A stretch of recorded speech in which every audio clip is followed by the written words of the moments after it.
En France, il y a une proportion quand même assez frappante de partis politiques qui critiquent les excès du libéralisme et du capitalisme, comme si on était dans un système de libéralisme à outrance. Mais en fait, c'est pas du tout le cas. C'est comme le mot néolibéral. En général, quand les gens emploient ces mots, ils sont incapables de les définir précisément. Ce sont des concepts polémiques, des concepts de combat pour diaboliser l'adversaire et pas pour réfléchir, pas pour penser, pas pour expliquer le réel. On est dans un système où l'État intervient tous azimuts pour surréguler, surcontrôler, autoriser, interdire, prélever par la fiscalité. Et donc il y a cette croyance populaire selon laquelle si l'État n'organise pas les choses, tout risque de s'effondrer. On est facilement accusé d'être radical ou intolérant, sauf si on est de gauche. Là, on a le droit d'être radical, intolérant, sectaire. Et ça, c'est l'obsession des philosophes de gauche de voir de la domination partout. Et donc, miracle, l'État doit intervenir tous azimuts pour réguler tous les rapports humains.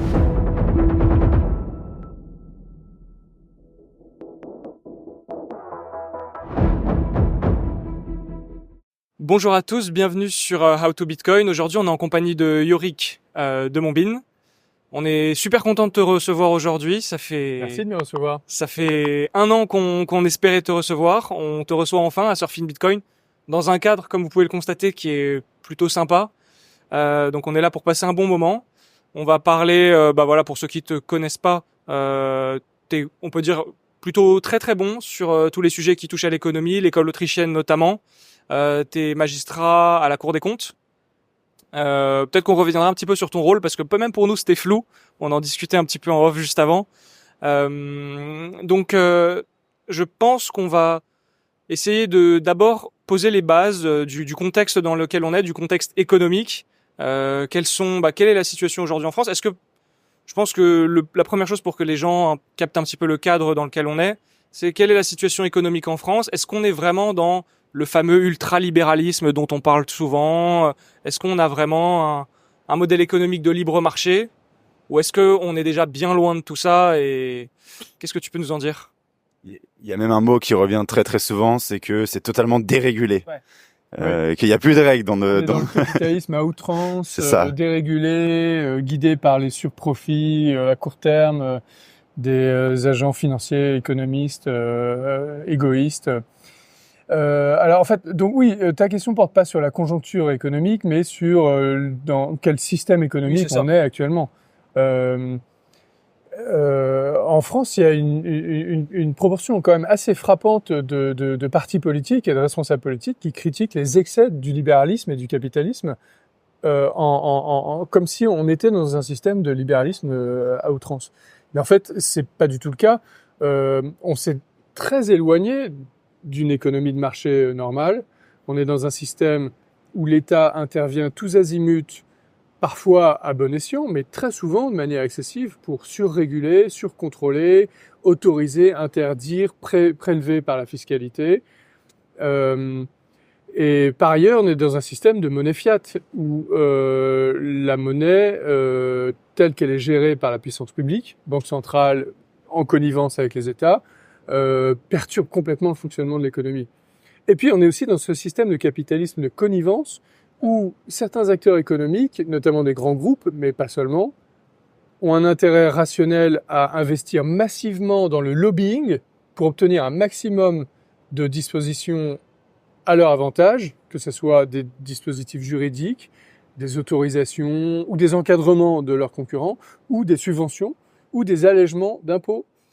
Et tout ça s'enchevêtre, s'accumule pour former un millefeuille réglementaire et fiscal d'une complexité inouïe qu'on n'arrive pas à alléger, à simplifier, et qui ne fait que s'alourdir avec le temps qui passe.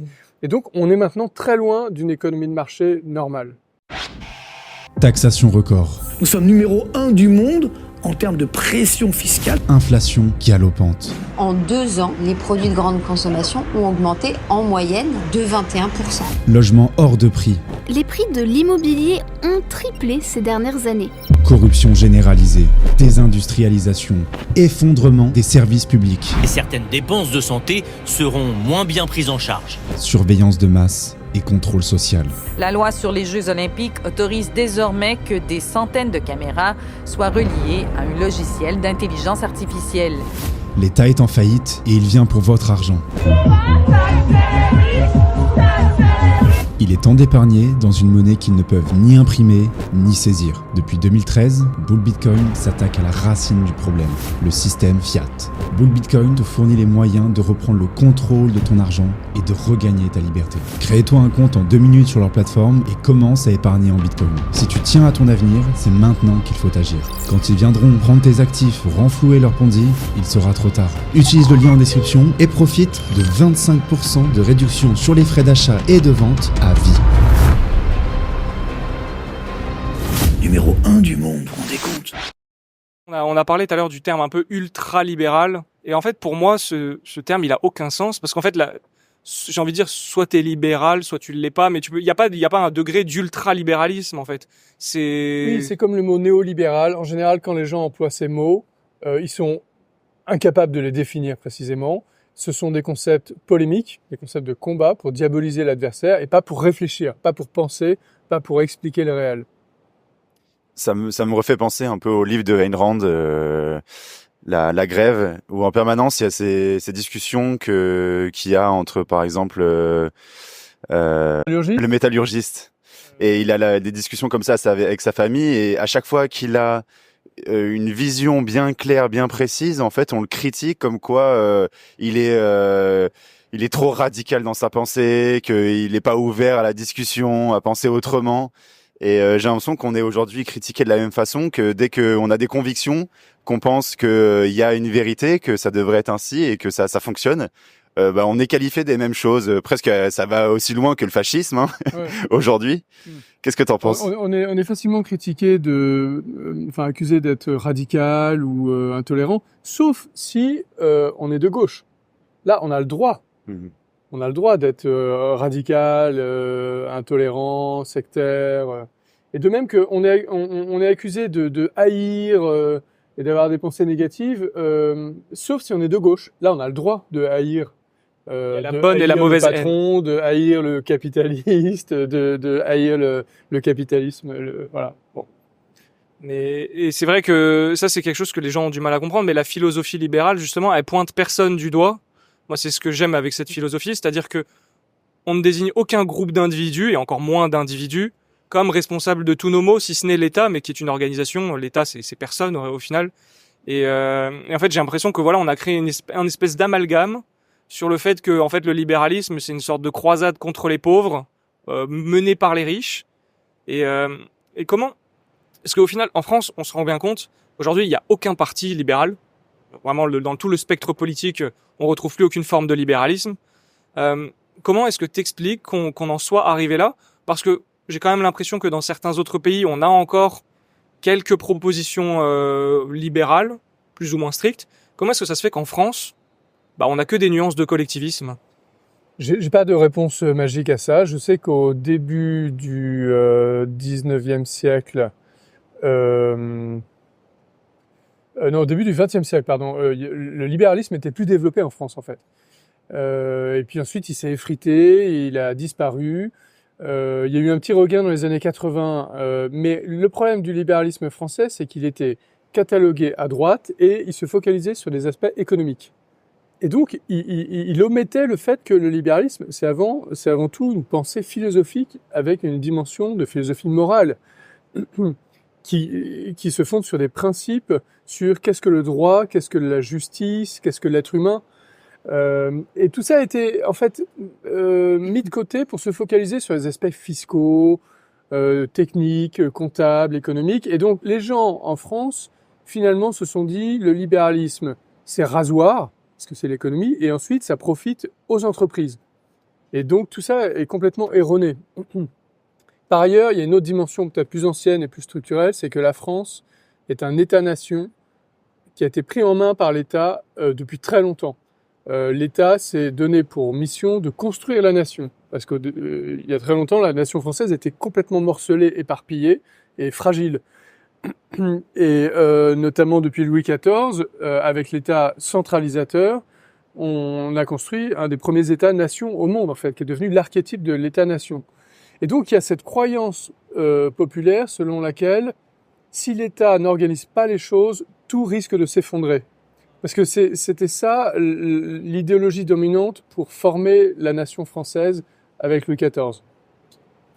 On en subit les conséquences dans tous les domaines. À chaque fois qu'on propose de déréguler un peu, de limiter les réglementations, de laisser un peu plus de marge de manœuvre à l'initiative privée, à l'expérimentation, à l'initiative individuelle. À chaque fois, il y a une espèce de frayeur, de panique, en disant mais non, ça va être la pagaille, ça va pas bien se passer, ça va être le désordre, ça va être les inégalités. Et ça, c'est très différent de ce qu'on voit aux États-Unis, bien sûr, où là, il y a une pensée qui vient des pères fondateurs, qui privilégie la décentralisation, le fait que les solutions doivent émerger du terrain, du local, et être en concurrence les unes par rapport aux autres pour voir laquelle émerge comme étant la plus efficace, la plus juste. Ouais, bien sûr. Et par rapport à ça, c'est vrai qu'il y a un reproche qu'on fait souvent au libéralisme. De toute façon, c'est devenu tellement un mot fourre-tout. C'est le sujet du monopole, c'est-à-dire que voilà, si on dérégule tout, si on laisse l'initiative au marché, on va se retrouver avec des monopoles partout et du coup, ça laisse place à des politiques antitrust. Qu'est-ce que tu as à répondre à cet argument qui est pour moi l'un des poncifs les plus importants? Parce que c'est le premier truc, on va dire, oui, mais on va s'accaparer toutes les richesses et on va vous les distribuer comme des miettes de pain. C'est une question absolument majeure, absolument centrale, parce que ça revient à quelle conception on a de la concurrence. Qu'est-ce que la concurrence? Comment elle fonctionne? Jusqu'où doit-elle aller? Est-ce qu'elle n'a pas ses limites, ses faiblesses, ses fragilités? Est-ce qu'elle risque pas de disparaître par moment, ce qui donnerait un rôle à l'État? Et donc, là aussi, on est dans des croyances qui se sont installées selon lesquelles la concurrence livrée à elle-même aboutit à plein d'excès et aussi à des monopoles qui sont mauvais pour le consommateur. Et donc l'État doit intervenir pour prévenir leur émergence ou pour les casser quand ils s'installent. Et au passage, c'est paradoxal parce que la définition de l'État, c'est d'être un monopole. C'est le monopole de la violence légitime, selon Max Weber, ou dans une définition un peu plus subtile, celle de Hans Hermann Hoppe, qui dit que l'État, c'est le monopole de la juridiction en dernière instance. Le monopole de la juridiction en dernière instance, qui est une définition beaucoup plus subtile que celle de Max Weber. Il faut développer là qu'est-ce que chaque mot veut dire, juridiction. La juridiction de dernière instance, c'est-à-dire en cas de conflit, en cas de contentieux, il y a des procédures pour trancher les contentieux, notamment des procédures judiciaires, juridictionnelles, avec des juges dont c'est le métier et qui sont là pour ça. Et puis, quand on n'est pas d'accord avec la décision d'un juge, on peut faire appel. Et donc, on se retrouve à un niveau de juridiction supérieur. Et la dernière instance, c'est en fait le dernier niveau qui tranche. Une fois qu'il a tranché, c'est terminé. Plus personne ne revient. Et il y a donc plusieurs ordres de juridiction. Il y a les juridictions civiles. Et la dernière instance en France, c'est la Cour de cassation. Et puis la juridiction administrative, la dernière instance, c'est le Conseil d'État, qui surplombe les cours administratives d'appel et les tribunaux administratifs. Et l'État, il a le monopole de la juridiction de dernière instance dans la mesure où, en cas de conflit entre lui et des individus ou des entreprises, devant des juridictions, à la fin, qui tranche, c'est une juridiction de l'État. Même quand l'État est partie au conflit. Et donc, ça introduit quelque chose d'incroyablement étonnant. Ouais. Il faut inventer des institutions qui permettent que ça fonctionne de manière pas trop injuste, où l'État ne va pas être trop systématiquement avantagé. Mais par essence, il est forcément avantagé. Il est notamment avantagé dans les conflits sur la question combien il doit prélever sur les individus.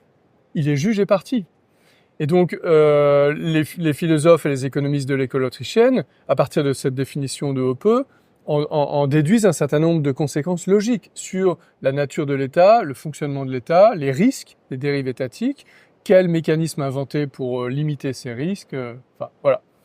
Donc là, je me suis un petit peu égaré sur la juridiction de dernière instance. Pourquoi on parlait de ça? Les monopoles. Ah oui, les monopoles. Donc voilà, c'était en fait une digression. Sur les monopoles, il y a eu une dérive sémantique de ce mot. À l'origine, un monopole, c'était un privilège octroyé par la puissance royale, par le roi, en faveur d'un commerçant. d'une entreprise qui se voyait doté du privilège d'être le seul à avoir le droit de produire une certaine chose. C'était donc un acte public, un privilège octroyé par la puissance publique. Aujourd'hui, on croit qu'un monopole, c'est n'importe quelle entreprise qui est dominante sur un secteur, qui est le seul producteur, indépendamment de la manière dont elle a acquis ce statut. Indépendamment du fait qu'elle ait soit reçu un privilège public, soit qu'elle ait atteint cette place par ses mérites propres dans la concurrence. Et c'est pas du tout la même chose. Déjà, il faudrait séparer les deux.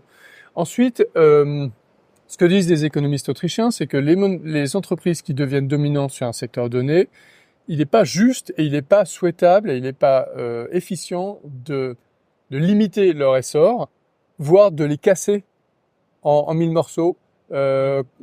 C'est pas souhaitable. C'est pas recommandable. C'est arbitraire. Ça produit des tas de conséquences négatives et c'est pas ça qu'il faut faire.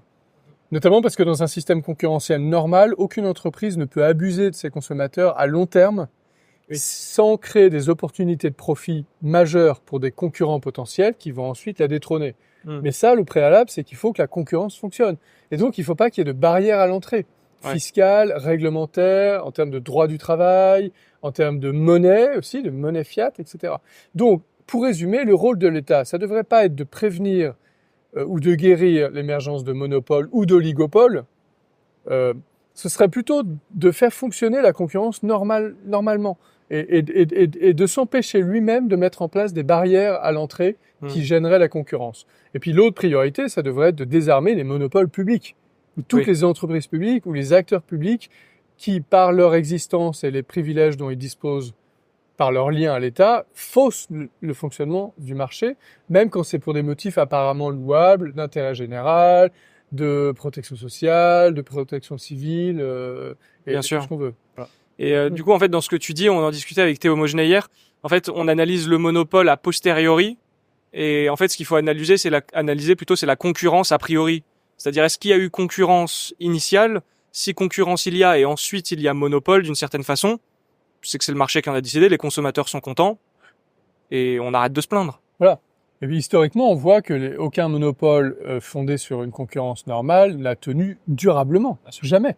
Alors, ce qui est intéressant, c'est qu'avec le progrès technologique inouï de notre époque, il y a un argument systématique qui est de dire les choses sont nouvelles, le contexte est nouveau. En raison de cette technologie, les entreprises qui parviennent à des tailles un peu omnipotentes deviennent indétrônables. Mais ce qui est intéressant quand on regarde un peu l'histoire économique, c'est que cet argument a toujours été présent malgré ça, les entreprises ont toujours fini par être détrônées, même dans des secteurs de technologie de pointe, même en informatique, même dans les premières années de l'informatique. Et donc, il suffit de demander à IBM. Exactement, voilà. Et même les chemins de fer, les chemins de fer, quand c'était nouveau, c'était l'informatique d'aujourd'hui. Voilà. On a crié au scandale, et au final, aujourd'hui, je crois que c'est plus un sujet. Hein. Voilà. Et par ailleurs, il y a un autre argument un peu plus politique, et ça, on le voit bien aux États-Unis. La menace permanente de casser les GAFA, par exemple, de casser Facebook, Google, etc., de la part de la puissance publique, introduit une sorte de biais et de terreur, en fait, de terreur permanente qui pèse sur ces grandes entreprises et qui les rendent dociles. Vis-à-vis de la puissance publique et qui vont les rendre dociles dans les processus électoraux, qui vont les rendre dociles dans leurs liens avec les hommes politiques. Et ça, c'est extrêmement néfaste parce que ça les rend, ça alimente ce capitalisme de connivence qui fait que des grandes entités privées vont trouver un intérêt à s'allier avec l'État en permanence à leur profit, au profit de leurs actionnaires, au profit de leurs employés, et au détriment du consommateur et au détriment des électeurs et des contribuables. Et donc, autrement dit, c'est pas parce qu'on a des grands acteurs privés que ce sont des partisans du capitalisme à outrance et du libéralisme. Ce sont des acteurs qui sont devenus anti-libéraux, alors même que ce sont de grands acteurs privés qui font un maximum de giga-profits. Et donc, la gauche, quand elle critique ces grands acteurs privés qui font du profit en les accusant d'être des ultra-capitalistes, elle commet un contresens majeur et gravissime quand elle n'identifie pas les liens entre ces acteurs et les États qui perturbent et qui faussent le fonctionnement du capitalisme. Et là, donc, on revient à ce qu'on disait au début. Et là, je trouve que tu as introduit un concept qui est clé aujourd'hui. C'est la notion de capitalisme de partie prenante, comme ils appellent aujourd'hui, qui a introduit surtout avec notamment le World Economic Forum, qui en permanence pousse ce nouveau paradigme économique où c'est plus juste les personnes qui ont mis du capital qui vont pouvoir prendre des décisions, mais c'est toutes les personnes qui ont des intérêts dans le bon fonctionnement de l'entreprise. Et puis en fait, on sait jamais vraiment qui c'est, qui va définir exactement quelles sont les parties prenantes. Et on a l'impression qu'à chaque fois, c'est un pouvoir qui nous échappe, qui avant était via notre porte-monnaie, mais qui est donné à quelqu'un d'autre. Oui, avec une sorte de nomenclatura nationale et mondiale qui se met en place et qui a un pouvoir démesuré. Des élites, les élites au pouvoir, ce que certains Autrichiens appellent the ruling class. The ruling class, la classe au pouvoir, la classe qui. Et alors, ce qui est même frappant, c'est qu'il y a certains de ces acteurs qui se présentent comme libertariens. Toute une partie des libertariens de gauche de la Silicon Valley, de la Californie, critiqués comme des ultra-capitalistes, etc., en fait, sont des gens qui sont en connivence avec l'État et qui pensent que l'État doit avoir un rôle pour guider le peuple, pour permettre l'autonomie des individus. Donc, ils sont par exemple en faveur d'un revenu universel. Et il y en a en France aussi. Il y a des pseudo-libéraux et des pseudo-libertariens qui sont en faveur d'un revenu universel. Donc, c'est assez triste parce que c'est un dévoiement complet de la philosophie libérale. Souvent, ce qui permet d'accomplir ce nouveau capitalisme, où ils ont dévoyé encore une fois le mot, comme ils aiment souvent le faire, c'est la mise en place de la RSE, la responsabilité sociétale et environnementale de l'entreprise. Par quel tour de force ils ont réussi à faire rentrer ça, et en quoi quel est ton avis sur cette nouvelle institution quasiment qui a parasité toutes nos entreprises moyennes et grosses? Oui, alors c'est un débat assez ancien. Je crois qu'il y a plusieurs décennies, Milton Friedman avait dit le rôle d'une entreprise, ça doit être de faire du profit et rien d'autre. Et ça avait déclenché, je ne sais plus si c'était dans les années 60 ou 70, ça avait déclenché une polémique académique et intellectuelle très importante. Et en fait, il a complètement perdu la partie. Aujourd'hui, il y a une idéologie dominante qui a tout submergé, selon laquelle une entreprise doit avoir des motifs d'intérêt général et poursuivre des buts d'intérêt général qui sont décidés par qui? Par la puissance publique. Et que faire du profit, ça doit être presque une activité marginale, une occupation, un hobby. C'est même pas bien pour certains. C'est même pas bien. Donc voilà. Et si elle n'en fait pas, c'est pas grave, on va la subventionner du moment qu'elle est du bon côté du spectre idéologique. Mais ça, c'est gravissime parce que ça fausse le fonctionnement de l'économie de marché et c'est le retour du socialisme par des moyens détournés. C'est du socialisme 2.0. C'est le surencadrement et la surplanification de l'activité privée par la puissance publique. Et donc, c'est extrêmement sérieux et c'est important de comprendre ce que ça signifie et ce que ça implique. Et en France, on est les champions du monde de ça. Et donc, après, on s'étonne que notre pays aille très mal, qu'il soit en cours de désintégration sociale, que la pauvreté se diffuse, que l'amertume et la rancœur et la colère se diffusent de manière exponentielle, et que la haine des dirigeants, des élites, des partis politiques, des médias progresse, et que les gens soient prêts à tout renverser, à renverser la table, en élisant des leaders populistes, extrémistes de tous bords. Et tu dis que la RSE est mise en place par les États, en tout cas c'est poussé, mais comment ça prend forme? Parce que moi, d'un œil un peu naïf au début, je regarde ça et je me dis en fait c'est un processus de marché, de libre concurrence. Au fur et à mesure, les entreprises se disent tiens, si je mets en avant le fait que je vais sauver X pandas et planter tant d'arbres, puis défendre cette communauté, je vais être bien vu, m'accaparer des parts de marché, pouvoir vendre davantage. Et même souvent, il y en a qui vont parler de greenwashing pour le plan environnemental. Est-ce que comment c'est l'État qui...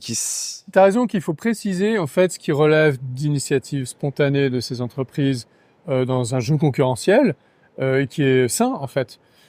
il faut distinguer ça de ce qui relève d'un devoir imposé par la puissance publique sous forme de réglementation ou d'incitation plus ou moins indirecte, notamment fiscale et autres. Où là, à ce moment-là, il y a une interférence de la puissance publique dans le champ du libre marché. Et la tendance des pouvoirs publics, c'est quand même d'interférer par tous les moyens possibles. Il y a des moyens directs comme des réglementations ou des dispositions fiscales, et il y a des moyens très, très indirects comme l'éducation, la culture, l'influence médiatique, l'influence de la puissance publique dans l'audiovisuel, dans les médias, pour faire passer des idées, pour faire passer une idéologie qui va aboutir, qui va progressivement forcer ou inciter les entreprises à se positionner de cette manière. Ouais. Et après, il faut pas oublier de mentionner aussi qu'il y a une forme d'ingérence aussi des grands fonds d'investissement comme BlackRock avec la note ESG par exemple, qui pour le coup là en apparence on pourrait se dire c'est du privé, c'est une initiative privée, donc ça va. Mais en réalité, moi ce que j'y vois, c'est que certes c'est une initiative privée, mais le souci étant que BlackRock est très bien connecté au robinet monétaire. En fait, c'est juste un chantage financier pour dire voilà, on vous impose notre agenda, mais en contrepartie vous aurez accès à du financement. Et je pense que là on peut embrayer sur le problème. Du coup, le problème derrière tout ça, c'est la monnaie. C'est que ces fonds comme BlackRock ou toute grande banque, de manière générale, ont accès à du crédit facile. Et avant du coup de vraiment plonger sur la monnaie, depuis tout à l'heure on parle de l'école d'économie autrichienne, qui est une école qui a démarré en Autriche, comme son nom l'indique. Est-ce que tu peux peut-être, pour vraiment qu'on ait le cheminement de pensée de la racine jusqu'aux idées les plus novatrices, sur quoi cette école est fondée, quels sont ses axiomes, quels sont le fondement de la pensée autrichienne? Oui, alors elle est mal connue cette école de pensée parce qu'elle n'est pas enseignée en France. Alors dans le milieu du Bitcoin, elle est un peu plus connue parce que les premiers économistes qui se sont déclarés favorables au Bitcoin, c'était souvent des économistes autrichiens. Ce qui fait enrager les bitcoiners qui n'aiment pas l'école autrichienne. Ça, c'est très amusant. L'école autrichienne, elle est née à la fin du 19e siècle à Vienne. Donc, la Vienne de la fin du 19e siècle, c'était le centre du monde d'un point de vue scientifique, artistique et intellectuel. C'était un bouillonnement créatif et intellectuel fascinant, absolument fascinant dans tous les domaines, y compris en économie. Et en fait, l'école autrichienne, elle a réactivé et intégré et rendu plus cohérent et plus systématique et plus scientifique un certain nombre de principes qui existaient déjà dans la pensée, dans la philosophie depuis des siècles, pour analyser le fonctionnement des sociétés humaines. Notamment chez les économistes français classiques et ultérieurs, de Turgot à Jean-Baptiste Hosset. Et ces principes, à la fin du 19e siècle et ensuite au début du 20e siècle, avaient tendance à être mis en minorité par une nouvelle classe d'économistes qui émergeait en parallèle et qui voulait rendre l'économie plus scientifique en lui appliquant les méthodes des sciences naturelles, des sciences de la nature, des sciences exactes, qui avaient fait leurs preuves au moment de la révolution industrielle. Et donc, un certain nombre de penseurs s'étaient dit, voilà, ce sont les méthodologies qu'il faut qu'on applique à l'étude des économies, c'est-à-dire des sociétés humaines, pour comprendre comment fonctionne une société humaine et notamment son fonctionnement économique. Et les penseurs autrichiens ont dit non, il ne faut pas appliquer les méthodes des sciences de la nature à l'humain, parce que l'humain est une chose très différente. On ne peut pas faire des expériences en laboratoire reproductibles avec des êtres humains. Et par ailleurs, l'être humain, il a une pensée, il réfléchit et il apprend. Il apprend de ses expériences concrètes et donc son comportement évolue au fil du temps. Et lui-même ne peut pas prévoir comment il va agir dans le futur. Donc il faut inventer une méthode pour comprendre le fonctionnement des sociétés humaines qui ne soit pas similaire aux sciences de la nature. Et ils ont donc reconstruit toute une théorie économique avec une méthodologie spécifique, et le principal qui a fait ça, c'est Ludwig von Mises, dans son chef-d'œuvre « L'action humaine », un traité de 1000 pages, où il n'y a pas un seul graphique, pas une seule équation, où il reconstruit toute la théorie économique en partant d'un axiome de base. Et ensuite, il y a eu plusieurs générations d'économistes autrichiens qui ont complété cette méthode. Alors, je ne sais pas si tu veux que je décrive un peu cette méthode et sa différence par rapport aux sciences de la nature. Je pense que c'est ça, c'est que bien comprendre justement, peut-être que les gens comprennent bien que l'économie, vu que c'est pas une science de laboratoire, on peut pas partir d'une observation empirique. C'est-à-dire, j'ai constaté à cet endroit qu'il se passe ce phénomène dans ces conditions. Je peux pas reproduire ces conditions dans un système autre pour espérer avoir le même résultat, parce que c'est de la loterie, quoi, concrètement.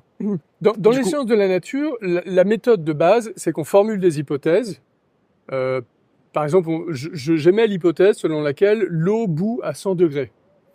Et puis ensuite, pour voir si j'ai raison, je vais tester empiriquement cette hypothèse. Je vais faire des milliers d'expériences en faisant bouillir l'eau. Et si je me rends compte que globalement l'eau bout à 100 degrés, je suis content. Je pense avoir à peu près raison. En revanche, s'il y a un cas où je vois que l'eau bout à 50 degrés, en fait, ça invalide mon hypothèse initiale, et donc je vais devoir concevoir une hypothèse un peu plus subtile, plus complète, plus riche, qui va prendre en compte cet événement où j'ai vu l'eau bouillir à 50 degrés. Et donc progressivement, je vais affiner mes hypothèses et mon scénario jusqu'à ce que j'ai un scénario à peu près crédible. Sachant que dans la méthode des sciences exactes, notamment à partir de la théorie du philosophe Karl Popper, on ne pourra jamais prouver de manière définitive une proposition scientifique. Ce qu'on peut simplement prouver, c'est qu'elle n'a pas été réfutée empiriquement à ce stade. Voilà. Et donc, il y a un bon exemple de ça, c'est par exemple les axiomes d'Euclide. Dans la géométrie euclidienne, on dit que deux droites sur un plan ne peuvent pas se croiser. C'est impossible à démontrer, mais on part de ça pour ensuite construire toute la géométrie. Oui, mais alors justement, là, on est dans le domaine de la géométrie, et donc c'est pas un domaine testable. Oui, bien sûr. Donc là, dans la géométrie, on n'applique pas la méthode des sciences exactes. Oui, c'est vrai en plus d'ailleurs. Et les penseurs autrichiens, justement, ont dit, on va s'inspirer de la géométrie. Ce qu'on va faire, c'est que on va pas essayer d'élaborer des hypothèses, quel que soit leur niveau de réalisme, pour les tester empiriquement, parce qu'on pense que c'est vain, que c'est absurde. On va réfléchir différemment, on va partir de ce qu'on sait profondément de la nature humaine, et on va en déduire des conséquences logiques. Et donc, je vais prendre un exemple. Il y a une proposition économique qui dit, si deux personnes échangent, se vendent mutuellement quelque chose, par définition, si elles le font sans être contraintes par un tiers, c'est qu'elles y trouvent individuellement leur intérêt. Ça veut dire que si moi je t'achète cette bouteille, eh bien le fait même que je te l'achète sans y être contraint par personne, ça veut dire que je valorise plus cette bouteille que toi tu ne la valorises, et ça veut dire que toi tu valorises plus les 3 € que moi je ne les valorise. De manière logique, irréfutable. Ça, vous voyez que cet énoncé, cette description de ce phénomène économique, on n'a pas besoin de le tester empiriquement pour voir s'il est valide ou pas. Il est valide par la logique. Ça montre bien que ça serait absurde de vouloir appliquer la méthode des sciences de la nature à ce type de proposition. Parce que si on généralise cette proposition, deux individus échangent librement, ça veut dire qu'ils y trouvent intérêt. On va pas tester empiriquement cette proposition. Donc, ce que disent les Autrichiens, c'est que on va partir de ce qu'on appelle des axiomes. Un axiome, c'est une proposition logique qui est irréfutable, parce que si on essaie de la réfuter, on commet ce qu'on appelle une contradiction performative, parce qu'on est obligé d'utiliser cette proposition elle-même pour essayer de la réfuter. Et donc, je prends un exemple. L'axiome de base en théorie autrichienne, c'est que l'homme agit. L'homme agit, qu'est-ce que ça veut dire ? Ça veut dire que il se fixe des objectifs pour améliorer son bien-être et il met en œuvre des moyens pour obtenir ces objectifs. C'est ça, agir. Et il le fait de manière consciente. Pourquoi c'est un axiome ? Parce que si moi j'essaie de réfuter cet axiome en disant non, c'est pas vrai, l'homme n'agit pas, en faisant ça, j'agis moi-même. En disant l'homme n'agit pas, j'agis moi-même. Je mets en œuvre des moyens au service d'une fin que j'ai choisie de manière consciente. Donc je commets une contradiction performative. Donc l'homme agit est un axiome irréfutable. Et ce que font ensuite les Autrichiens, c'est d'en découler les conséquences logiques dans le domaine de l'économie. Si l'homme agit, ça veut dire qu'il a un certain rapport au temps, ça veut dire qu'il est obligé de choisir différents objectifs, qu'il est obligé donc de comparer ces différents objectifs. il est obligé de faire un calcul en comparant aussi les moyens qu'il va mettre en œuvre. Il est obligé de sélectionner certains moyens, de comparer les moyens disponibles. Et donc, on peut en déduire tous les concepts de la science économique. La propriété, l'épargne, l'intérêt, l'échange, et de manière de plus en plus sophistiquée, et même jusqu'à la monnaie. Et ensuite, on peut même théoriser la manière dont devrait fonctionner la monnaie. Et donc, en fait, tout ça, ça donne une richesse théorique extraordinaire. Mais heureusement, c'est pas que de la théorie. L'intérêt, c'est d'expliquer le monde réel. Et par exemple, les Autrichiens expliquent de manière bien plus efficace, bien plus claire et bien plus convaincante les cycles économiques. Ce sont eux qui ont le mieux prédit et expliqué la crise de 2008. Alors que des armées d'économistes, puisque à 98% aujourd'hui, les économistes du monde entier appliquent les méthodes des sciences exactes à l'économie et se trompent systématiquement pour expliquer le monde réel. Ils n'arrivent pas à prédire et à comprendre et à expliquer les problèmes. Et les Autrichiens, en fait, sont plus utiles pour comprendre le monde réel et pour analyser aussi les politiques publiques, pour savoir pourquoi des politiques publiques échouent, pourquoi elles sont mal conçues, pourquoi elles se trompent de moyens qui sont pas cohérents avec leurs objectifs, et d'où l'intérêt d'étudier l'école autrichienne, qui se distingue aussi d'autres écoles libérales, comme le monétarisme, par exemple. Et c'est quoi Je reviens juste en un mot là-dessus, c'est que Milton Friedman, le fondateur du monétarisme, lui, au contraire, alors que c'était un libéral, il était un partisan farouche de l'application des méthodes des sciences exactes à l'économie. Il a écrit un livre là-dessus qui s'appelle « Traité d'économie positive ». Ce courant l'appelle le positivisme ou l'empirisme. Et donc, c'est un des gros points de divergence entre Milton Friedman et les économistes autrichiens. Et quand on voit des critiques des anti-Bitcoin ou des anti-libéraux qui mettent dans le même panier Milton Friedman et l'école autrichienne, c'est la preuve instantanée qu'ils n'ont pas la moindre idée de ce dont ils parlent. Et donc, ils se discréditent instantanément. Et c'est le cas de beaucoup d'anti-libéraux, en fait. Je trouve l'exemple de l'échange vraiment intéressant parce que quand tu prends leur vision complète de l'économie, à chaque fois c'est assez fixe. Tu places une valeur ici, tu dis que il y a des différentiels qui vont se compléter, que ça va aller dans cette direction, ainsi de suite. Et là, juste avec l'exemple de l'échange, tu te rends compte que chacun a un produit, un service. Il a une valeur, ce subjectif selon la personne, et donc il va décider de l'échanger. Alors même que, genre, si tu prends de la distance, tu pourrais dire, non, chacun devrait être content déjà avec ce qu'il a, et il n'y a pas de raison de l'échanger parce que ça veut dire qu'il y en a un, il va y avoir un perdant en fait si chacun des objets a une valeur par rapport à l'autre. Ouais. Mais en fait, ce qui est important, c'est la valeur que toi, t'as par rapport à l'objet et pas l'objet à l'autre. Exactement, et ça fait référence à un débat scientifique majeur et profond sur la notion de valeur. Qu'est-ce que la valeur en économie? Si on estime que la valeur, elle est objectivable, comme tu dis, dans un échange, il y a forcément un perdant. Et ça, c'est l'obsession des philosophes de gauche de voir de la domination partout. Dans chaque rapport humain, ils voient de la domination. Et donc, chaque rapport humain est potentiellement injuste. Et donc, miracle, l'État doit intervenir tous azimuts pour réguler tous les rapports humains. Et donc, ça mène au totalitarisme. Donc, comment un débat intellectuel, théorique, abstrait, en apparence, mène directement au totalitarisme. Ouais. Illustration, 20e siècle. Et illustration contemporaine, le wokisme. Alors qu'au contraire, si on considère comme les penseurs autrichiens depuis la fin du 19e siècle, Karl Menger, Baumbauer, que la valeur doit être considérée comme quelque chose de subjectif, non objectivable, à ce moment-là, dans un rapport d'échange mutuellement consenti, que ce soit d'ailleurs un rapport marchand ou un rapport émotionnel, affectif, sexuel, s'il est consenti et qu'il n'est pas imposé par un tiers, à ce moment-là, comme la valeur est subjective, il n'y a pas de dominant.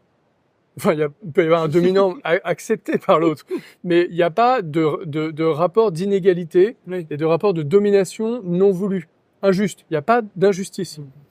Et donc, il n'y a pas besoin qu'un Big Brother interfère dans le rapport et surrégulent, surcontrôlent, surinterdisent et pilotent les rapports humains. Ça reprend souvent les théories marxistes. De toute façon, qui à l'époque de Marx c'était la lutte des classes, de l'ouvrier, enfin du prolétariat face aux bourgeois qui dominent, les capitalistes.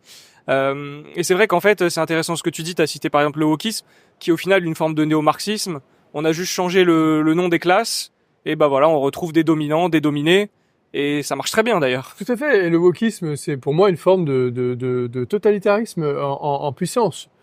Alors certains pensent que c'est de la paranoïa de lecteurs du Figaro. Moi, je pense que c'est une interprétation très superficielle, que c'est une question beaucoup plus profonde. Il suffit de lire ce qu'écrivent les intellectuels woke. Hein. Alors, il y a une petite différence avec le marxisme. Je suis d'accord qu'ils réintroduisent de la domination partout, de manière obsessionnelle. Mais Marx, lui, au moins, il croyait en la raison et en la science. Oui. Il avait cet idéal. Alors même ça, on l'a perdu. Alors que les woke, ils pensent que la rationalité et la démarche scientifique est un complot de dominateurs blancs, patriarcaux, capitalistes. On en est à ce degré de folie. On en arrive vraiment à 1984 où 2 plus 2 est aussi un acte d'oppression et il faut plus que ça soit égal à 4 mais à 5. Voilà. Donc tout est possible, c'est le grand n'importe quoi. Et donc il n'y a plus de règles. Et donc il n'y a plus de nature humaine. Il n'y a plus de nature humaine. La nature humaine est censée être un construit oppresseur. Et donc il n'y a plus de droit naturel, bien sûr. Il n'y a plus de principe universel. Et heureusement, il y a une partie de la gauche qui résiste. La gauche universaliste, elle n'aime pas le wokisme. Parce qu'elle croit en des principes universels applicables à tous pour une véritable justice.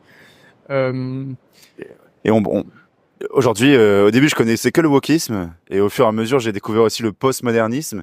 Et en fait, les deux sont intimement liés. Tout à fait. C'est, comme tu dis, cette vision qui est arrivée après le modernisme, où on était à fond dans l'industriel, on voulait regarder tout de façon les sciences naturelles. Ouais. Et en fait, il y a eu un déclic à un moment donné. On s'est dit non, il faut réintroduire le subjectivisme, mais ultra, où en fait chacun a sa vérité. Ouais, mais en fait c'est très juste. Hein. Nietzsche disait le christianisme est un platonisme pour le peuple. Et peut-être qu'on peut dire que le wokisme est un postmodernisme pour le peuple. C'est du postmodernisme de supermarché pour adolescentes immatures et frustrées. Ouais, c'est une belle définition. On a fait une super parenthèse. On va essayer de revenir sur l'école autrichienne. Parce qu'au final, il y a quand même pas mal de synergies. C'est aussi une école, l'une des seules, qui a une théorie monétaire qui sépare la monnaie de l'État. Il me semble qu'il y a, il y a les théories communistes qui sont pour une absence de monnaie, mais bon, ça c'est un autre débat. En passant par la nationalisation du crédit, voilà. Dans le manifeste du Parti communiste. Donc c'est un autre sujet, mais disons que dans les théories plus ou moins crédibles, à chaque fois la monnaie reste battue par l'État. Or, les Autrichiens réfutent cette théorie. Est-ce que tu peux peut-être nous en dire plus sur la théorie monétaire autrichienne ? Ouais. Ce que disent les Autrichiens, c'est que la monnaie, historiquement, a émergé indépendamment de la puissance publique. Elle est le fruit de l'ordre spontané du marché, d'expérimentation, de tâtonnement et de décisions libres et souveraines des individus. Mais ça ne veut pas dire qu'elle n'a pas été arraisonnée instantanément par la puissance publique, quelle que soit sa forme à cette époque. Sorcier, chef du village, roi, empereur, président, tout ce qu'on veut. Donc la monnaie a toujours été arraisonnée par la puissance publique. Mais on se trompe si on pense qu'elle est par essence une chose de l'État. Elle a été chosifiée, elle a été appropriée par l'État, avec des conséquences extrêmement négatives, pas seulement pour l'économie, mais aussi pour la civilisation. Et donc, eux, depuis des siècles, ils s'inspirent de penseurs qui, depuis des siècles, alertent là-dessus. Et ils estiment que la monnaie doit être soustraite à l'influence de l'État. Et donc, ils étaient plutôt satisfaits du fonctionnement de l'étalon or, mais ils estiment que l'étalon or a été quand même perverti par l'État également, et que finalement, il a échoué, mais à cause de l'État. Et avec les crypto-monnaies et surtout Bitcoin, on a une nouvelle occasion absolument historique de concrétiser cet idéal, de dépolitiser la monnaie, de sortir la monnaie des mains de l'État. Et moi, c'est ce qui m'a intéressé quand j'ai découvert Bitcoin. Comme je connaissais déjà un peu l'école autrichienne, je me suis dit, mais il y a là une occasion inespérée. Alors, l'or existe toujours. Peut-être qu'un jour, on reviendra à une forme d'État-noir, mais j'y crois moins, en fait, que Bitcoin. Oui, parce que l'or est plus saisissable, plus contrôlable, centralisable, alors que les États n'ont aucun moyen de modifier le protocole Bitcoin. Ouais. Ils peuvent faire tout ce qu'ils veulent pour limiter l'essor de Bitcoin par des réglementations et de la fiscalité, mais ils n'arrivent pas à interrompre son essor, et il est probable qu'ils n'arriveront pas à le stopper techniquement. Ouais. Oui, c'est vrai que c'est ce qu'on tend à rappeler, c'est que certes l'étalon or était souhaitable, mais de par sa nature, l'État pouvait toujours ingérer et le corrompre comme ça a été fait.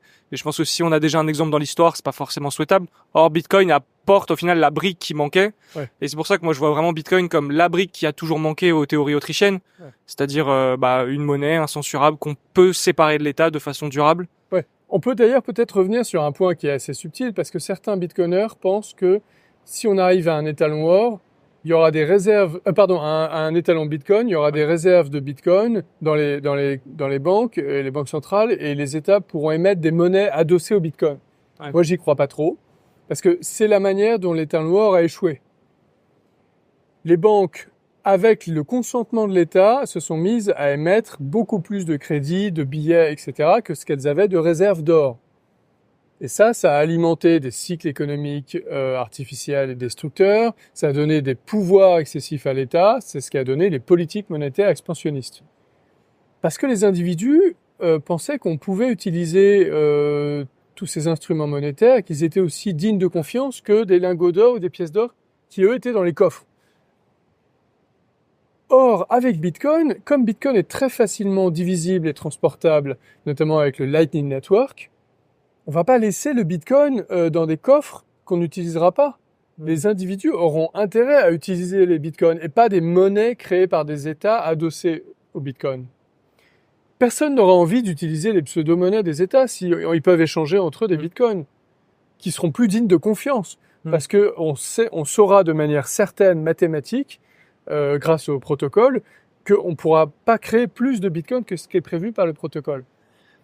Donc les monnaies étatiques n'auront aucune chance dans la concurrence par rapport au Bitcoin. Le seul moyen pour elles de fonctionner sera d'être imposées par la coercition, de manière dictatoriale. Les monnaies numériques de banque centrale. C'est ça le projet.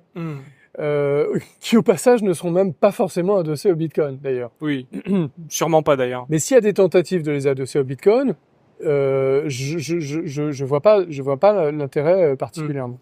Et ça boucle sur un sujet, nous c'est une question un débat qu'on avait eu sur la question des réserves 100% des banques, parce que au sein des Autrichiens, tout le monde n'est pas forcément d'accord sur le sujet. Il y en a qui partent du postulat que une banque par définition doit avoir 100% en réserve de ce qu'elle met à disposition, et certains disent que faut que ce soit libre. Oui.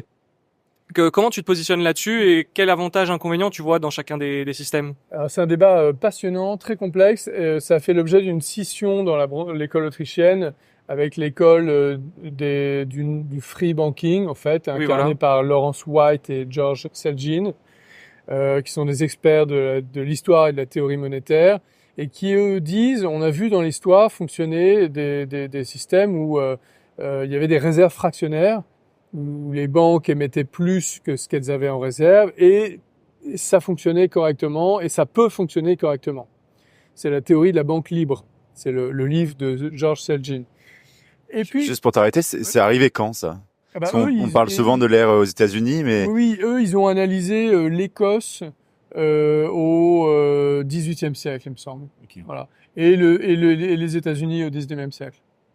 Parce que j'avais relu aussi, par exemple, La créature de Jekyll Island qui revient sur la sphère bancaire aux États-Unis, et lui, il est très critique sur l'aspect free banking qu'il y aurait eu pendant cette période. Oui. Et je revoyais même un panel que tu as vu l'année dernière où il y avait la prof d'économie Nathalie Janson qui revenait aussi là-dessus, qui disait oui, c'était pas vraiment du free banking parce qu'en fait il y avait une régulation tellement forte que ils étaient obligés de prendre de la dette publique. Alors on appelle l'époque des États-Unis au 19e siècle le free banking, alors qu'en fait c'était pas du vrai free banking. Effectivement, c'était une forme de free banking dévoyé par des réglementations étatiques qui perturbaient le fonctionnement du free banking. Et ça, donc, l'école du free banking actuelle, Selgin et White, l'explique, le montre. Et donc, en revanche, il y a l'autre courant de l'école autrichienne, incarné par les successeurs de von Mises, comme Rothbard, Hoppe, et puis en France, Guido Hülsmann, qui disent, non, en fait, c'est illogique, ça peut pas fonctionner comme ça. Parce que, imaginons que dans un système où il y a plein de banques qui émettent des monnaies mais qui le font de manière honnête, en disant, en révélant leurs réserves, en montrant aux clients qu'elles n'ont pas toutes les réserves nécessaires pour émettre des substituts monétaires. Les clients, s'ils ont vraiment cette information, par définition, ils vont préférer se positionner dans des banques qui ont plus de réserves pour minimiser le risque de perdre leurs avoirs si la banque fait faillite, s'il y a une crise de confiance sur la banque. Et donc progressivement, pas instantanément, mais au fil du temps, eh bien, les banques qui ont le plus de réserves auront un gain compétitif, un avantage compétitif, et s'imposeront sur le marché et capteront tous les clients. Et les banques qui ont moins de réserves, progressivement, disparaîtront du marché. Donc pour toi, le souci se situe vraiment au niveau de la transparence. Exactement. Si c'est pas transparent, en fait, ça peut marcher jusqu'à ce que, voilà. Mais si c'est transparent, en fait, c'est mort dans l'œuf. Il faut que les individus aient l'information. Et donc ça, pour qu'il l'ait, soit l'État va imposer aux banques de communiquer l'information. C'est ce que l'État fait dans beaucoup de domaines d'ailleurs. Il impose aux producteurs de révéler de l'information, notamment dans le domaine alimentaire. Bon, donc ça c'est une méthode. Mais la méthode la plus saine et la plus efficace, c'est la concurrence. Si on est vraiment dans une concurrence systématique, là encore, aucun producteur ne peut abuser durablement de ses consommateurs, c'est pas possible. Et donc, les producteurs ont intérêt à informer le client. Et pour ça, encore une fois, il faut vraiment qu'il y ait une vraie concurrence, c'est-à-dire pas trop d'interférences réglementaires, fiscales, idéologiques et autres. C'est-à-dire une situation très éloignée des économies contemporaines. Ouais, bien sûr. Voilà. Et est-ce que tu pourrais peut-être nous expliquer pourquoi est-ce qu'aujourd'hui aucune banque n'applique de réserve 100%? Parce qu'en soi, on pourrait se dire, tiens, moi demain, voilà, je sens que le système est fragile, je veux me diriger vers une banque qui a 100% des réserves, comme ça, même en cas de faillite, je retrouve mon argent. Alors, c'est intéressant, j'ai pas de réponse évidente, mais je pense que comme les individus sont surprotégés par l'État en cas de faillite bancaire, que les banques sont soumises à plein de réglementations pour les contrôler, mais aussi à plein d'avantages, plein de privilèges, et que il n'y a pas de véritable concurrence entre banques, il n'y a pas de nouvelles banques. Surtout en Europe. Il y a très peu de nouvelles banques en fait, parce qu'il est très difficile de créer des nouvelles banques. Donc en fait, on est dans un système tellement faussé, tellement peu économie de marché, que les banques peuvent se permettre en fait d'émettre beaucoup plus de monnaie que ce qu'elles ont en réserve. C'est même encouragé par les États à leur profit, puisque ça leur permet de s'endetter à moindre coût. C'est ça même l'essence du système fiat, c'est de permettre ça. Et donc l'État y gagne, et c'est tellement devenu un besoin vital pour lui qu'il a organisé le système pour que ça soit possible. Et donc, autrement dit, aucune banque n'a intérêt à avoir des réserves à 100% parce que elle se limiterait énormément elle-même des opportunités de profit. Il me semble qu'aux États-Unis, c'est même pas légal, je crois. Ah bon? Que légalement, je crois que c'est ça qu'on avait vu. Il me semble que tu peux même pas. De toute façon, tu devras juste refuser ta licence. En Europe, il doit y avoir un truc pareil. Et c'est vrai qu'en fait, même du point de vue de l'incentive économique, il faudrait être fou pour faire une banque avec un vrai stock de billets. Parce que de toute façon, sur le crédit qu'ils vivent, tu pourrais pas être rentable dans le système actuel en faisant ça. C'est ça. Tu peux pas juste prêter les dépôts et en vivre naturellement. Surtout quand en face, t'as des banques qui vont créer de la monnaie ex nihilo, donc à un taux d'intérêt bien moindre que si tu prêtes les dépôts, parce que t'auras forcément moins de stock. Donc même économiquement. Il y a un projet de banque de Ketling Long, de banque Bitcoin, qui se veut 100% réserve. Et qui a du mal à obtenir son agrément, et c'est peut-être lié à ça. C'est pas impossible. Elle est dans le Wyoming. Pour ça, j'avais entendu des choses que ça serait lié au système d'assurance et des assureurs. En fait, sont pas capables d'assurer une réserve à 100%. Ou en fait, quand il y a pas de réserve, c'est beaucoup plus simple parce que souvent, je crois qu'ils assurent une partie de la réserve. Alors que dans ce cas-là, t'es obligé d'assurer l'ensemble. Et comme en plus c'est un nouveau paradigme virtuel avec de l'argent électronique et tout, il y a pas le bailing out est plus compliqué. Je connais pas bien ces aspects d'assurance. Mais ouais, je pense qu'il faudrait faire des études là-dessus. Ouais. Moi, du coup, je voulais embrayer sur un autre sujet. C'est dans la continuité. Pourquoi est-ce que aujourd'hui les politiques autrichiennes ne sont appliquées nulle part? Alors, on le voit justement, la petite lueur d'espoir, c'est l'Argentine à la limite, qui fait avec ce qu'il a, parce que ça reste, il y a des contraintes. On vit dans le monde réel, malheureusement. Pourquoi est-ce que les politiques autrichiennes, aussi sexy qu'elles ont l'air, de notre point de vue, ne sont utilisées nulle part et pourquoi personne les met en place? Alors, je sais pas si elles sont utilisées nulle part, parce que les recommandations en général de l'école autrichienne, c'est de garantir la propriété privée et les droits de propriété, et de se concentrer là-dessus et de garantir le libre-échange, donc de privatiser, de limiter les interventions intempestives de l'État. Et donc ça, c'est jamais fait de manière systématique et générale, mais c'est fait ponctuellement dans le monde entier, partout. Oui, c'est vrai. Et d'ailleurs, les pays qui s'en sortent le mieux, c'est ceux qui font le plus ça. Ouais. On a sorti de la famine et de la misère la plus atroce des milliards de personnes ces dernières décennies en faisant ça. Ouais. En Inde, en Chine, même si la Chine est encore une économie surrégulée, etc., il y a une bonne partie de ces gains en termes de bien-être qui sont quand même dus à la mise en œuvre de politiques inspirées du libéralisme. Et il y a plus de famine aujourd'hui. C'est quand même lié à la mise en œuvre de recommandations libérales. C'est pas grâce à l'activité de la Banque mondiale et au socialisme qui a plombé tous les pays où il a été mis en œuvre. Ouais. Et par rapport justement au modèle politique d'organisation politique qu'un pays peut avoir, qu'est-ce que pour toi est le plus souhaitable, voire le plus probable entre une société ou une minarchie, donc on va avoir un État qui s'occupe que du régalien, duquel on va extraire la monnaie, parce qu'en tant que bitcoiner, ce sera quand même dur de leur accorder ça, ou par exemple un système anarcho-capitaliste comme un Rothbard peut beaucoup mettre en avant. Est-ce que t'as une préférence pour l'un des deux modèles? Est-ce que tu penses qu'il y en a un qui est meilleur pour nous? Alors, je raisonne pas tellement dans ces termes-là, je raisonne en termes d'utopie. Quelle utopie est souhaitable? D'abord, est-ce que l'utopie en général est utile ou dangereuse?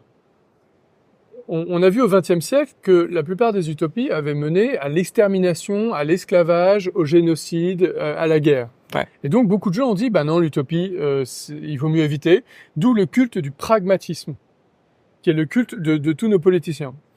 Moi, je pense que l'utopie est nécessaire, mais il y a deux types d'utopies. Il y a celle qui débouche sur la coercition parce qu'elle présuppose de modifier l'humain qui est jugé incomplet, voire néfaste, et donc il faut le modifier par la coercition. Et ça, c'est le totalitarisme. Et c'est ce vers quoi mène le wokisme. Et il y a des utopies qui, elles, se fondent sur une approche de l'humain différente, qui dit l'humain a sa part d'ombre et sa part de lumière, il est capable du pire, mais il est capable du meilleur. Inventons des institutions qui vont révéler et promouvoir les meilleurs côtés, les meilleures facettes de la nature humaine, sans être obligé de recadrer l'humain, de modifier la nature humaine par la coercition, par la rééducation, par le bourrage de crâne, l'endoctrinement ou le goulag. Et ces utopies-là, on peut les appeler des utopies réalistes, parce qu'elles partent d'un constat, en fait, plus réaliste de la nature humaine. Et ce sont les utopies libérales. Ce sont les utopies qui considèrent que l'économie de marché et le capitalisme sont les institutions qui vont permettre de révéler le meilleur de l'humain. Et par exemple, mettre l'égoïsme individuel au service d'autrui. Et c'est ça toute la subtilité du capitalisme, c'est mettre l'égoïsme individuel au service d'autrui. C'est-à-dire quelqu'un va aider les autres en poursuivant son propre intérêt, même s'il déteste les autres, même s'il n'a pas envie d'aider les autres, s'il veut faire fortune, le meilleur moyen de faire fortune en dehors d'être un président dans une république bananière, c'est d'inventer quelque chose qui va rendre service à autrui et pour lequel autrui sera prêt à payer. Ouais. Et du coup là, tu touches à un petit point qui m'intéresse. C'est pourquoi est-ce t'as parlé d'égoïsme, mais au final, on associe souvent l'individualisme qu'on oppose au collectivisme comme étant une philosophie purement égoïste. Est-ce que pour toi, c'est vraiment centré sur l'égoïsme?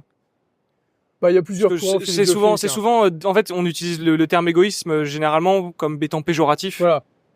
Et en général, on l'emploie de manière très péjorative, avec une connotation morale, condescendante, et on en profite pour dire que moi, de gauche, je suis généreux parce que je suis pas égoïste. Mais ma générosité va consister à ponctionner de l'argent de quelqu'un pour le donner à quelqu'un d'autre, mais pas mon argent à moi. Et le courant libéral qui a le plus théorisé l'égoïsme, évidemment, c'est Ayn Rand, qui a parlé d'égoïsme rationnel. Alors, elle avait un petit goût pour la provocation, donc elle a prêté le flanc à beaucoup de caricatures et d'accusations. Mais sa théorie est un peu plus subtile qu'elle en a l'air. Elle est contre la logique sacrificielle. Elle dit, l'être humain a une certaine noblesse et on ne doit pas le considérer comme une créature à sacrifier. Donc, je ne dois jamais sacrifier un être humain au service d'une fin, aussi noble soit-elle, et je dois refuser de me sacrifier moi-même. Parce que si tout le monde fait ça, c'est la fin de la nature humaine, c'est la fin de l'espèce humaine. Or, comme l'être humain est une créature noble, il faut faire tout ce qui est possible pour faire prospérer l'espèce humaine. Donc elle n'est pas contre le fait qu'on aide autrui, mais à condition que ça soit un choix conscient, libre, et qu'on le fasse pour améliorer son bonheur personnel. C'est ça l'égoïsme rationnel.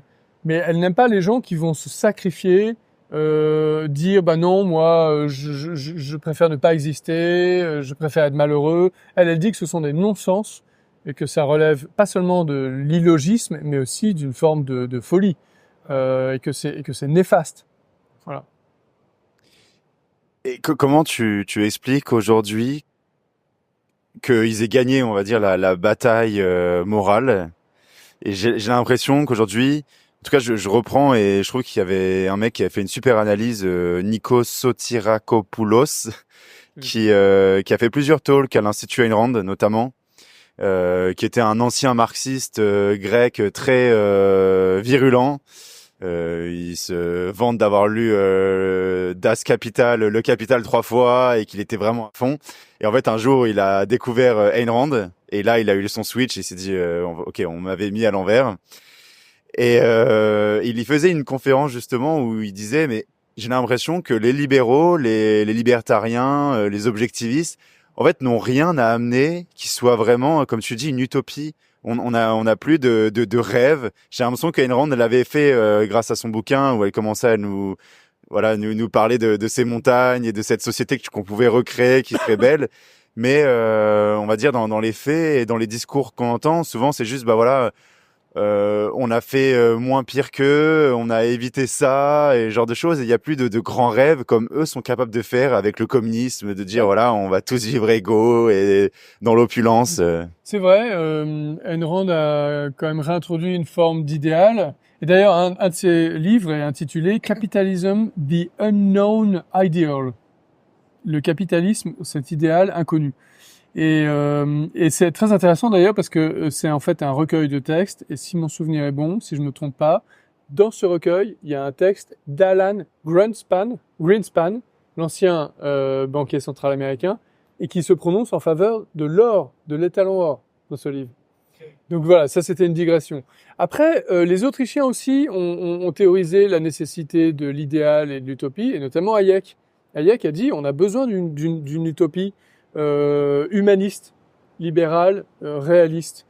Et moi je pense en fait que les Autrichiens sont plus puissants, plus cohérents qu'Ayn Rand.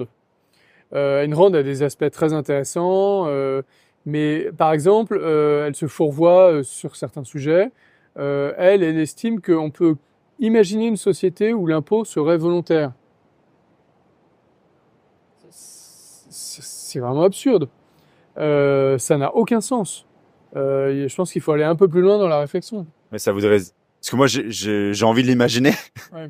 Genre, si on était dans une ville ou genre de choses et que j'arrive, pourquoi je pourrais pas... genre, je trouverais ça normal de me dire, voilà, il y a une taxe de soit sur des revenus ou fixe, allez, 100 € que je paye tous les mois et que j'ai accès... on met en pot commun et après, il y a une petite décision. Genre, je me dis, à des moments, ça faciliterait quand même les choses, non? Ça faciliterait les choses, mais la question, c'est est-ce que c'est réaliste? Est-ce que ça peut perdurer? Peut-être que toi, tu le feras, mais la plupart des gens ne le feront pas. Voudront abuser du système à un moment donné. Et sachant qu'on se situe non pas dans un contexte d'absence d'État, parce que Ayn Rand ne voulait pas supprimer l'État. On se situe dans sa pensée, dans une situation où l'État existerait toujours et serait financé de manière spontanée et volontaire et libre par les individus. Moi, je pense que c'est intenable. Ça peut pas tenir à long terme. Ok, Je pense que ça peut tenir.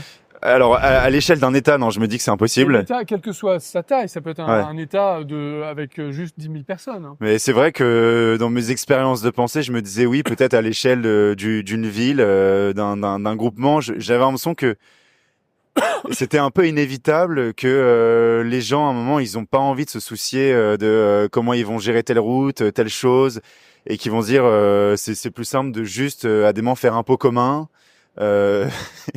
C'est vrai que tu te retrouves tout de suite dans un état. Dans ton système, comment se prennent les décisions comment Il faut mettre des décisionnaires, c'est ça. Comment on nomme les dirigeants de l'État et comment ils prennent leurs décisions dans ton système? J'ai pas encore assez peaufiné, ouais, c'est vrai, mais. Parce que qu'est-ce qui te prouve qu'à un moment donné, les dirigeants de l'État vont pas dire bon bah il y a une crise, les ressources volontaires ne sont pas suffisantes, je vais instaurer un tout petit impôt gentil transitoire, tu vois. Et puis ensuite ah bah non la crise se prolonge donc je vais prolonger transitoirement l'impôt. Et puis ensuite il y a une autre crise qui arrive, donc c'est indispensable d'avoir un impôt permanent. Et ainsi de suite, jusqu'au système français. Ouais, non, c'est vrai que ça paraît impossible de pas finir là-dedans, mais donc toi, comment tu verrais les choses? C'est que à chaque fois que genre on crée une ville, on arrive déjà. Moi, je commence à arriver dans une forêt, je coupe 2-3 arbres, je fais ma maison, et quelqu'un d'autre qui arrive. Au fur et à mesure, on s'organise. Et en fait, c'est juste de façon organique que on se dit bah il nous faut une petite allée entre nous deux et puis on consent chacun à partager 50-50 et au fur et à mesure comme ça c'est fait. Bah, ça en fait c'est un énorme débat et Ouais. les économistes, les philosophes autrichiens, non autrichiens sont pas d'accord entre eux. Il y a des centaines de livres là-dessus. Il y a 2 livres majeurs. Hein. Il y a celui de David Friedman, le fils de Milton Friedman, qui a écrit The Machinery of Freedom. Qui est vers une société sans État. Lui, c'est pas un Autrichien, c'est un utilitariste. C'est-à-dire, il dit, essayons d'inventer des mécanismes institutionnels, juridiques et économiques qui répondent à ta question, avec comme seul critère, est-ce que ça va fonctionner ou pas? Est-ce que ça va marcher? Est-ce que ça va être utile? Voilà. Et donc, il invente des réponses à ta question. Et puis, il y a le courant Rothbard, qui invente d'autres types de réponses, mais avec un critère additionnel qui est est-ce que ça va être juste ou pas? Est-ce que ça va respecter les droits de l'homme, les droits fondamentaux liés à la nature humaine ou pas? Ou est-ce que ça va les violer, ces droits? Et donc, c'est une approche qui est un petit peu plus riche, mais ça vaut la peine de découvrir ces 2 approches. Mais malheureusement, là, j'ai pas le temps de Ouais, bah pour ça, peut-être qu'on peut vous rediriger vers des ressources. Alors, il y a une série de vidéos de Damien Tellier avec Jacques de BTC Touchpoint sur l'ouvrage et c'est l'anatomie de l'État de Rothbard, qui du coup voilà a pas mal écrit sur ces sujets. Et donc, je t'invite à nous donner justement des références, peut-être des ouvrages que tu recommanderais dans ce cadre pour continuer la discussion. Alors, en plus des 2 livres que j'ai cités, qu'est-ce qu'on peut citer d'autre? Bah, alors les livres de Bastia, bien sûr, qui ont l'avantage d'être faciles à comprendre et en même temps d'une intelligence absolument fulgurante et en même temps assez drôle. Oui. Et bien écrit, c'est-à-dire qu'il avait une plume. C'était un véritable écrivain, un économiste du 19e siècle qui est mieux connu dans le reste du monde qu'en France. Paradoxal quand même. Voilà. Et ce qu'il expliquait à l'époque est parfaitement applicable aujourd'hui sur plein de sujets. Donc ça vaut vraiment la peine de le découvrir et de le lire. Et puis il y a tous les auteurs autrichiens plus récemment, notamment Hoppe, H-O-P-E, qui a certains développements très philosophiques et très conceptuels. À l'origine, il était philosophe. Et puis beaucoup de choses économiques, notamment en matière de monnaie. Voilà. Ok. Et est-ce que, question inverse, moi je recherche des ouvrages justement pour m'ouvrir un peu l'esprit, on va dire, me sortir un petit peu de mon carcan libéral autrichien. Est-ce que tu as des ressources qui s'éloignent un petit peu? En ce moment, je suis sur Capitalisme, Socialisme et Démocratie de Schumpeter, qui s'ouvre un petit peu. Est-ce que tu aurais des recommandations justement de bons ouvrages, mais qui vont pas forcément dans le sens de ceux à quoi En matière d'économie ou même de philosophie plus largement, peut-être d'économie dans un premier temps? Est-ce qu'il y aurait des ouvrages qui t'ont marqué? En fait, c'est pas évident de répondre à cette question parce que à la fois c'est intéressant de connaître les gens avec qui on n'est pas d'accord, et en même temps il faut éviter de perdre trop de temps. C'est vrai. Alors moi je recommande plutôt de lire des auteurs en qui on a confiance et qui présentent honnêtement leurs opposants et qui les décortiquent et qui les réfutent. Ok, ouais. Mais le mot honnêtement est important. Oui. Et cette démarche honnête est assez rare chez les antilibéraux. Oui. En général, ils critiquent le libéralisme de manière biaisée et de manière malhonnête, sans citer les sources, sans être rigoureux dans leur raisonnement. Et moi, je considère que les auteurs autrichiens sont plus honnêtes. Quand Hayek critique Keynes, quand Mises critique Marx, quand Hoppe critique Marx en disant même parfois sur quel aspect Marx a raison, moi je trouve ça honnête. Par exemple, il y a un article absolument fascinant de Hoppe qui est intitulé Marxism and Austrian Class Analysis. Quelque chose comme ça. Je sais plus exactement. Et lui, il dit Marx avait raison dans une partie de sa théorie sur la lutte des classes. D'accord. Il le cite en détail. Parce qu'il l'a lu. Ouais. Il l'a lu en détail. Et ensuite, il dit Marx se trompe sur tel aspect, avec telle conséquence, parce qu'il n'a pas compris telle chose. Et donc, moi, je vous propose une correction, et ça implique telle conséquence sur la compréhension du fonctionnement humain, de l'économie, de l'État, du marché. Et donc, ça, je trouve que c'est une approche beaucoup plus intéressante. Donc, c'est plutôt ça que je recommanderais. Ok, c'est intéressant d'avoir ce point de vue. Ouais. Et donc pour ceux qui souhaitent se les procurer, est-ce que tu trouves par exemple que les critiques parce que, comme livres qui rejoignent un petit peu Bitcoin, les livres de Saifedean comme l'étalon Fiat est aussi une bonne entrée en matière parce que c'est quand même au final une critique alors là c'est vraiment du système dans sa globalité. Bon, il aime bien tirer sur Keynes aussi, mais c'est une bonne entrée en matière. Moi j'aime beaucoup Saifedean Ammous. Je trouve que ses livres sont remarquables. C'est de la très bonne pédagogie, de la vulgarisation. Il connaît bien l'école autrichienne. Il a aussi écrit Principles of Economics, qui est un livre absolument remarquable, qui est une excellente introduction à l'économie, très claire. L'économie est devenue une science très ardue, beaucoup trop conceptuelle, mathématisée, etc. Et les Autrichiens sont les seuls à la considérer comme une science humaine, comme une science de l'humain, qui doit être compréhensible. Ouais, bien sûr. Qui doit permettre de comprendre le monde réel et pas de rester dans les abstractions. Voilà. Et donc Saifedean s'inscrit dans cette tendance. Donc moi, alors il a aussi un petit goût pour la provocation, pour la polémique. Donc ça le rend détestable aux yeux de certains. Bah tant pis pour eux. Mais c'est pas un hasard si The Bitcoin Standard est traduit dans une trentaine de langues dans le monde, s'il est toujours 6 ans après sa publication le livre d'économie du Bitcoin le plus vendu dans le monde. Ça n'est pas un hasard. Bien sûr. Et ceux qui critiquent Saifedean Ammous feraient bien de proposer des visions alternatives, plutôt que de trépigner de colère en disant que Ammous n'est pas gentil avec Keynes et l'accuse de tous les maux. Ouais. Et d'ailleurs, j'en profite pour le glisser ici, mais si vous voulez vous procurer les livres de Saifedean Ammous dont on vient de parler, donc que ce soit l'étalon Fiat, l'étalon Bitcoin, ou même d'autres livres, ils sont disponibles chez la maison d'édition Consensus, qui est notre partenaire et sponsor. Donc on a un lien dans la description, vous pouvez acheter tous les livres et avec le code How to Bitcoin, vous avez 10% de réduction. Donc c'est l'occasion de vous procurer les livres. Il y a aussi récemment l'élégance de Bitcoin de Ludovic Lars, que je recommande à tout bitcoiner qui est un livre remarquable. Vraiment, Ludovic a fait un travail incroyable. Ouais. Une précision sur The Bitcoin Standard, sa traduction française est catastrophique. Je suis d'accord. Même la nouvelle édition. D'accord. Ils ont fait un effort, mais c'est vraiment misérable. C'est scandaleux, c'est malhonnête. C'est vraiment dommage parce que ça dégrade vraiment la qualité du texte. Ouais. Donc il vaut mieux le lire en anglais. Ouais. Si on peut pas le lire en anglais, il vaut mieux le lire en français, en ayant ça en tête. Ouais. Voilà. Et je précise, c'est pas Consensus qui a fait la traduction de Bitcoin Standard. Ils ont fait l'étalon Fiat qui est très très bien traduit. Voilà.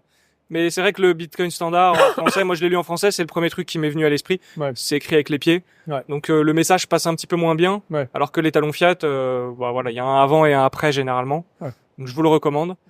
Je pense que les caméras n'ont plus de batterie. Donc va falloir qu'on y aille.